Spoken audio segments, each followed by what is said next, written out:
Rahim doctor साहब आए ने जनाब चढ़दा पंजाब ते लहंदा पंजाब ਜਿਹੜੇ ਪਰਦੇਸਾਂ 'ਚ ਭਰਾ ਬੈਠੇ ਉਹਨਾਂ ਵਾਸਤੇ ਇੱਕ ਨया ਕਲਾਮ ਲੈ ਕੇ ਆਏ ਜੀ ਬਿਸਮਿਲ੍ਲਾ ਡਾਕਟਰ ਸਾਹਿਬ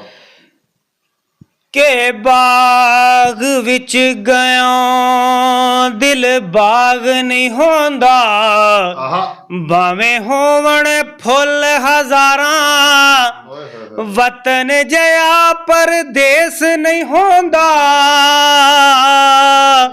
वतन हुंदियां मौज बहारां विच परदेस दे लावण यारी हुंदियां कम अकली दियां मारा गुलाम फरीदा मैं विच जंगलां दे पई यार दा नाम पुकारा गुलाम फरीदा मैं विच जंगलां दे पई यार दा नाम पुकार